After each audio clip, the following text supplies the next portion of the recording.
Okay, good afternoon. So, my name is Ian Bird. I work in the IT department here at CERN. I'm responsible for the project which we've put together to manage the computing to analyze the LHC data. So this afternoon I'm going to talk to you about high-performance computing. I'll explain a little bit what I mean by that. And then give you some examples of how that's useful outside of the direct applications that we have, so how you may come across such computing in your everyday life. So as I said, I'll talk a little bit about what it is, what I mean by that, why we need such big-scale computing at CERN, and then I'll talk about some examples of why it's useful outside of science and these kinds of environments. So what is it, first of all? In general, what I mean here is that we're talking about complex problems, often that require very large-scale processing, thousands and thousands of processors. It could also mean huge volumes of data. That's certainly the case at CERN. It's increasingly the case in many other sciences, but it's also the case in lots of industries these days. So these are complex problems, and they're usually solved by very complex software. So, for example, the analysis software for LHC is extremely complex. It's many millions of lines of code. And there are equal examples in many other fields of science and engineering. Often it also means fast networking. So these days, you're not surprised to see your computing somewhere else. You may be used to going to Amazon or Google and getting services such as Dropbox, these other things. These are services which are located somewhere else in the world, but you make use of them as though they're local to you, without really thinking about the network. But behind the scenes, there's an extremely fast network. And indeed, lots of these large-scale problems require very, very fast networking between the processors. So high-performance computing, you probably think, normally you would think of what is listed here as supercomputers. So these are very large, very fast, and also very expensive world-class machines. So these are the things that you see in the news, the number one machine in the world, the number two machine in the world, typically hundreds of thousands of very fastly interconnected processors. What we have been working on is what is listed second here is called computing grids. So this is using commodity components, PCs, disks that you can buy more or less off the shelf, packaged, but into clusters, and we have a very large cluster here at CERN, which you can see if you go on the computer center tour. But these are interconnected around the world into what we call a computing grid. So it gives you essentially a virtual supercomputer, but for a much lower cost. And for certain types of data processing, such as what we do for LHC, these are extremely useful. Also, another buzzword these days is what's called big data. Now, this means different things to different people, but what I mean by this is that it's a data volume that presents a challenge. And that's different depending on who you are and what your background is. So I'll talk a little bit in a minute about what the data volume challenge is for LHC. But for many other sciences and many other applications these days, huge volumes of data are presenting a challenge. Google, for example, has a massive data volume. You saw my colleague talking about security, so one of those organizations probably has the largest data volume anywhere in the world. But of course, you can't talk about that. The other things these days, cloud computing is also supercomputing or high-performance computing. These tend to be extremely large data centers, providing computing and services over the network. So we come back to the very fast networking again. And indeed, there's not very much difference between those kinds of applications that run there and what we're talking about with grids.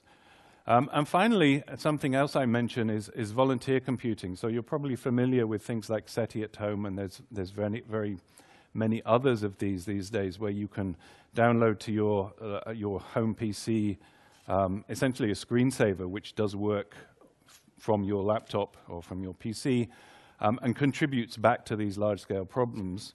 And the interesting thing here is that you can reach extremely large scales on these kinds of applications. So SETI at home typically has millions of contributed PCs, and they actually get huge amounts of computing time. So for a certain class of problems, this is also a very nice way of actually solving computing problems. So why does CERN need large amounts of computing? Well, the science that we do is very demanding, and science these days uses demanding computing. We have very large-scale computing and storage, and even since the very early days of CERN, you see on the left-hand side there, the very first computer that was delivered to CERN in 1958, and a sort of short history of a couple of things that have happened in the CERN Computer Center since then. But we also do lots of innovation. So the web, as you're probably aware, was invented at CERN to solve a problem of how to manage knowledge and information. And we also, as I mentioned already, actually we didn't invent it, we made grid computing work at the scale that we're talking about. And that's how we solve the problem that we have of how to analyze these vast amounts of data which come from LHC. So just to give you a brief timeline of computing at CERN, we've always been on the forefront of computing. So even in 1958, just after the lab opened, the first computer that was installed was a Ferranti Mercury. You see it arriving, you probably can't see that, it's arriving at Geneva Airport in a plane. Already in 1965, you see this is a view of the data center where there are really lots of data accesses on tape at that time. We had world-class machines such as the CDC 7600 in the early 70s. In 1976, all through the 70s, we had IBM mainframes, which grew until we had really sort of the top-class machine at the time, which was in 1988, the so-called Cray XMP, which really was the #1 in the world at the time. So that was equivalent to the supercomputers that you see today in those listings. And then we moved on away from mainframes. In the 90s, we were using clusters of Unix machines, workstations grouped together, and in the last 10, 15 years, we've moved towards PC clusters, and that's exactly what we have today, and that's how we do most of our computing, is on commodity PCs. Very packaged in a very compact way, but nevertheless, essentially the same chips as you find in your home computers. And the computer center, if you walk up the hill, you can come to this building. It was built in the 70s specifically for mainframes. It's about 3,000 square meters. It has a power consumption for IT power of about 3.5 megawatts. Actually, today we have a second extension. It's not very close. It's 1,000 kilometers away in Budapest. It's 1,000 square meters. It's designed for this kind of equipment, so it has a very close to that, very similar power consumption or power capacity. So you see we can expand almost by a factor of 2 by using this remote center.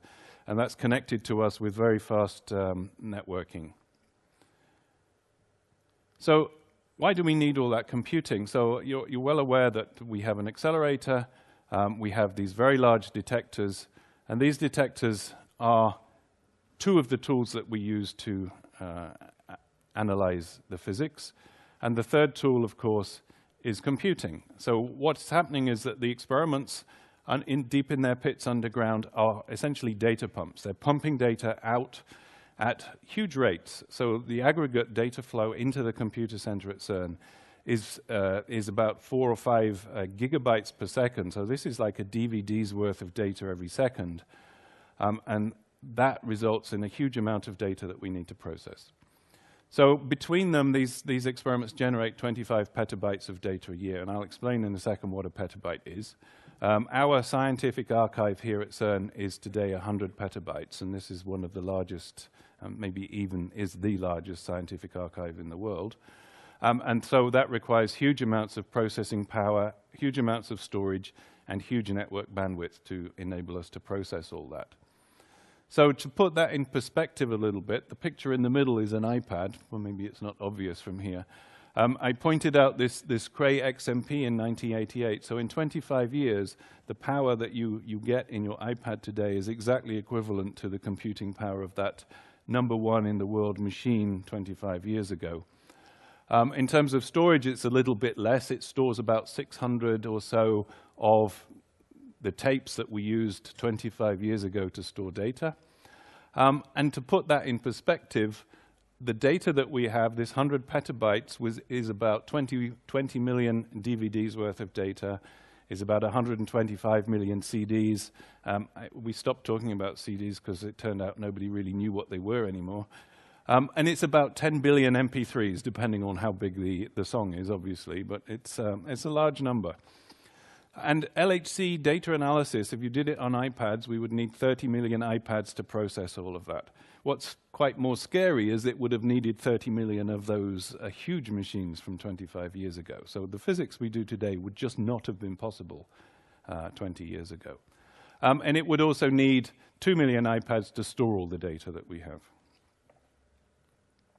So clearly you can't do it with iPads, so we have to do it with something else. Luckily, the chip in the iPad is not that powerful. There are much more powerful computers around. So we built an international collaboration. We built an international supercomputer, which is consisting of many, many clusters of computers distributed around the world, integrated with very fast networking and integrated with very complex software, to provide something which is equivalent to one of those very large supercomputers. Actually, it's rather more powerful than some of them. And just to give you an idea, this is, today it's about 150 computer centers layered in tiers. There are some very large centers where we distribute data, and there are some smaller university centers where actually the data is distributed to and people do the physics processing.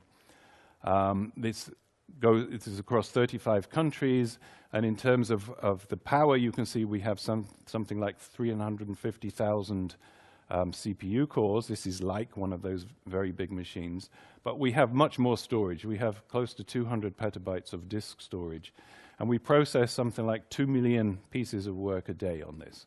And this is all interconnected over the world through 10 gigabit links. So what use is all this? So high-performance computing, and the kind of computing that we do at CERN, is used almost everywhere these days. It's almost ubiquitous. All areas of science, engineering, medicine, you name it. And a lot of these problems are only addressable by large-scale simulations, large-scale computations, and more often by manipulating massive data sets. So just to give you a few areas of example, climate science, we've seen in the last couple of days the publication of the latest report from the IPCC on climate outlook. That requires huge amounts of simulation and data processing. Fundamental sciences, physics, chemistry, material science, astrophysics, these all require significant amounts of computing. Also industry and engineering, the design these days of aircraft, of cars, it's much cheaper to do simulations on these very large machines than it is to actually build a model and put it in a wind tunnel or to test it. So you can do many, many more trials with a simulation than you can in real life. So it's much cheaper, and in the end it's much more effective. And of course, biomedical and life sciences and medicine these days is a very big area which is very important to our health and our future. And there are some very interesting things coming along. So the couple of examples on the left here is simulating how a human brain works. There's a big project called the Human Brain Project to try and simulate from the level of neurons how the brain operates. In the picture above, this is representing what's called the virtual physiological human. So it's, again, modeling the whole body, modeling the different processes in the body. There's things like better drugs, trying to get the process for creating new drugs much shorter and much more cost-effective and much more targeted. I mean, the interesting picture on the top there is what's called a smart city, where basically everything is networked and you get data and information from almost everywhere, and this is supposed to help you live a better life. So whether you believe that or not, I think is an interesting question, but nevertheless, these things are coming. So and then I'll just give you a few examples of how high-performance computing is used in some of these areas. So the first one I'll mention is genomics. So 20-something years ago, the Human Genome Project started, and it took 10 or 12 years, and they did the gene sequencing of a single person. Actually, it was a mixture of different people, but it was essentially one individual. So that took 12 years, and that used an awful lot of computer time and an awful lot of money. Today, you can do the same thing in 3 minutes with a modern sequencing machine. And so now the situation today is that almost every lab, every molecular biology lab has a gene sequencing machine and is pumping out huge amounts of this kind of data. And in this little graph, what you see is in 2007, there was a step change in the cost of these machines. That's why there are so many of them these days. And the line there you see is what you get with a constant amount of money, the amount of computing that you get over time for a given amount of money. And you can see in 2007, these gene sequencing machines suddenly became much, much cheaper. And so the amount of data that you could process using a fixed amount of money became far more significant. So it's now practical to do sequencing of entire populations of human beings and animals, and this is really starting. And this means that this science, this genomic science, is generating huge volumes of data, becoming close to what we have for LHC. And so this is an area where they absolutely have to use high-performance computing and all of the techniques for managing that amount of data. So what's the uses of that? There are three main uses. One is understanding the inherent risk that people have for disease, what's in their genes, and how that potentially turns into genetic diseases. There are applications to precisely target cancer and to target the medicines for individual cancers by sequencing the cancer and then targeting the drugs specifically to that cancer. And then there are applications such as determining the precise nature of a pathogen, for example, in a hospital, so that you can really focus down and get rid of the right one rather than using a broad spectrum of solutions there. So just a few words on each of those. This inherent risk for disease, everybody has some risk, but using this kind of techniques and this amount of data and computing, you're able to really have a much better idea and a much better guidance to what the risks are and what people should be able to do about that. And I think this is probably something that resonates with a lot of people. Being able to do very precise cancer diagnoses. So actually sequencing you take a biopsy of the cancer and you actually sequence the cancer cells itself, and then you can then target drugs to that specific cancer, so individually targeted drugs. And we'll come back in a minute to designing drugs, which is another application of high-performance computing. And the third one is this idea that you can, if there's an infection in an environment, you can really take samples of that environment, sequence the whole lot, and really determine what the pathogens are and then know what to do about it. So this is being used in hospitals.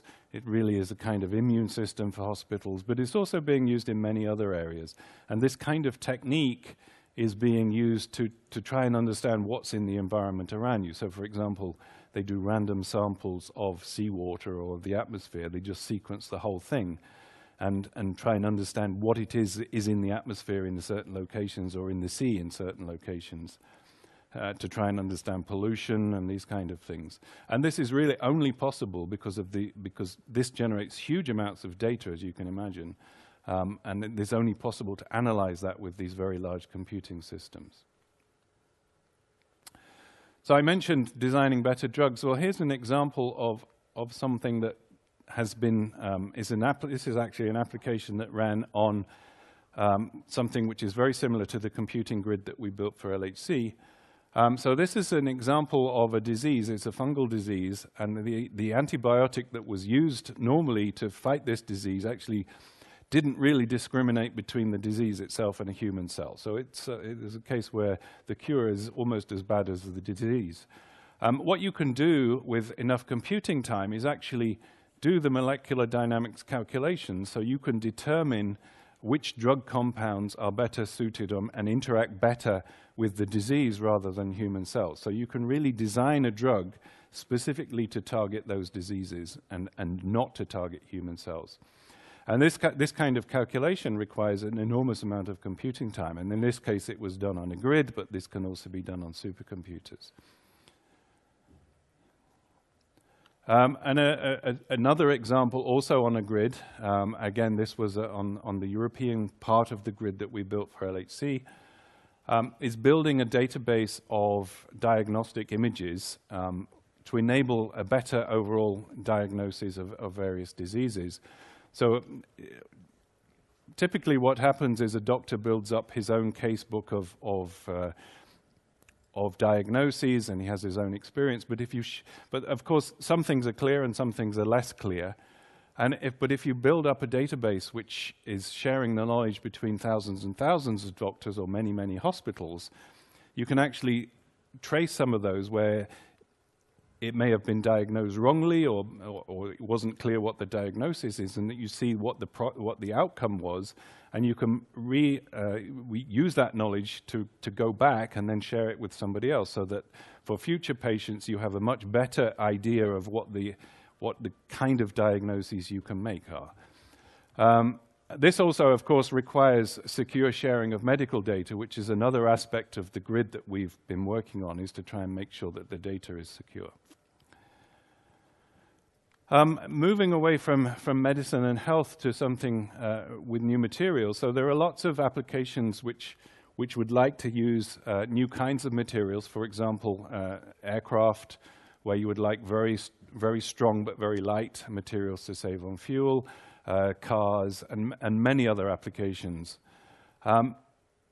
And the example that's here, so nanostructured materials, these required extremely large amounts of high-performance computing and modern software, because what this picture is showing is not very clearly, but essentially to design these kind of materials, you have to do the analysis of what's happening at every level. So at the quantum level, at the molecular level, and at the macroscopic level.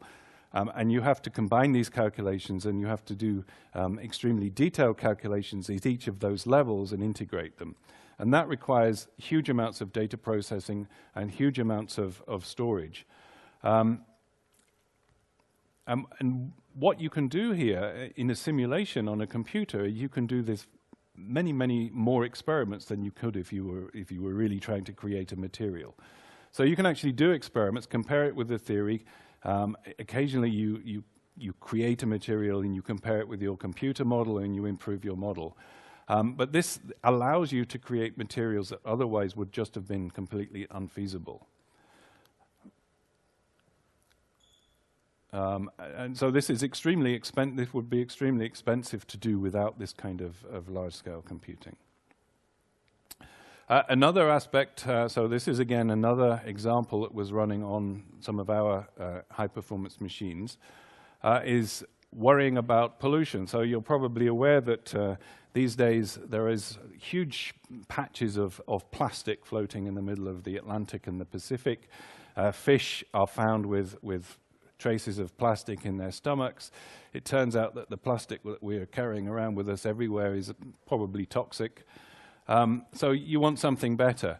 So these so-called polyactide plastics are an alternative, but they're extremely expensive to produce. They use cheap materials, but they're very difficult to actually create. So with computing, this application here, this particular example, the catalyst for the reaction to actually to bring these scrap materials together to form plastic.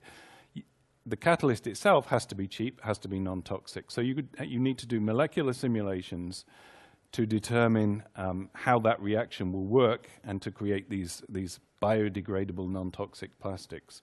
So again, that's another example that we've been running on some of the computing that we've created. And climate and weather forecasting, clearly this is another area where there always has been traditionally using very, very large scale of high-performance computing. And this climate and weather forecasting, this runs the whole range from the monitoring and aggregating of climate data from the past and the present, using the input of very many monitoring stations, through a whole range of medium range and long range forecasting on different timescales, all of which use many, many hours of computer time. And it used to be true that tomorrow's weather forecast took more than 24 hours to simulate on a computer. It's now no longer true, but it's not so long ago that that was the case. So typically what you do is you break up the world or the area that you're looking at into a grid. And in the climate projections, they typically look at grids broken up around the world like this. So it's dividing the surface of the world into a grid and then also vertically. And in each of those grid blocks, you take the input and you have to describe mathematically the interaction of all these kinds of processes. So the moisture from the sea, absorption in forests and so on all these kinds of different processes you have to model mathematically. And you have to simulate that on all of these grids and then integrate those results.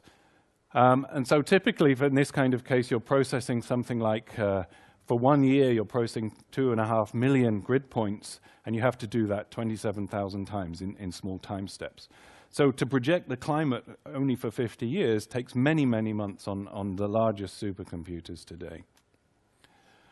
And this is a little example of a bit more detail, which I don't think I have time to go into.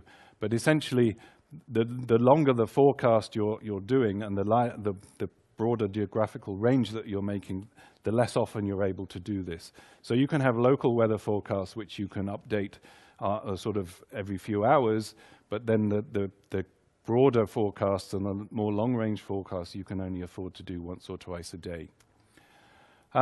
Just to finish on a couple of things, in energy, this ITER is a new fusion reactor in the south of France. So this is an international project. It's a very large machine. It's almost as large as some of the machines that we have at CERN.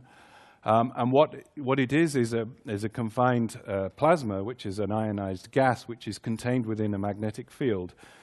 And so you need huge amounts of computing to model and to determine the shape of that magnetic field, which holds this ionized gas at temperatures and pressures which are equivalent to the center of the sun, in order to ignite that gas and make it fuse and get energy out. So this requires enormous amounts of computing time. And again, that's using supercomputers, it's using grids for different kinds of applications, not just to model it, but also to do the data analysis of what's coming out again. And finally, I said this was related to the real world. Of course, if you go to the movies these days, it's very difficult to tell what's real and what's not real. In the top picture is the Titanic, which was a movie which was one of the first to use CGI in 1998. And that was, I think, the entire ship, the external part of the ship, was completely computer generated. And of course, these days you're more used to seeing more fantastic animations and computer graphics.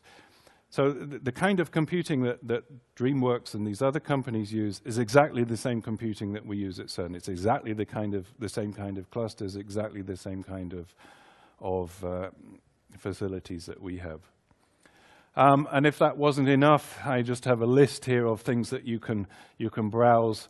Some of these are obvious, some are maybe a little bit surprising. For example, I bet you didn't know that supercomputing was needed to determine the shape of Pringles crisps. The DreamWorks I mentioned, designing better washing machines and dishwashers. This is actually a complex problem, whether you need very powerful supercomputing to do the fluid dynamics inside these machines, which you can imagine are very complex.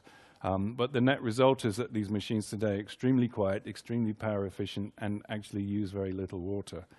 And there's a huge number of other strange and interesting examples. And of course, the culmination of human development is shopping. So of course, you can use supercomputers to improve your shopping experience. So just to summarize, high-performance computing pervades your everyday life. It's used in almost every aspect of our lives. And CERN and other sciences are really pushing the boundaries of what's possible with high-performance computing, and it helps to drive some of this forward. So, thank you.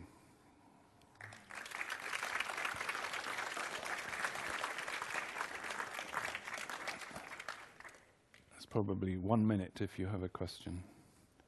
Yes? You said you could use supercomputers to predict the weather in years or even decades time. How would that work? Surely stuff like CO2 levels are changing all the time, so you wouldn't be able to predict it. Yeah, you can't predict the weather, you can predict the climate. So it's general trends, right? So weather prediction is still, actually today the weather forecasting on the timescale of days is not bad, actually. But for months or years, this is general trends. So, and certainly on the level of the climate, what is being predicted is not specifics about what the weather will be like, but general trends in terms of temperature, sea level, and the contents of the atmosphere.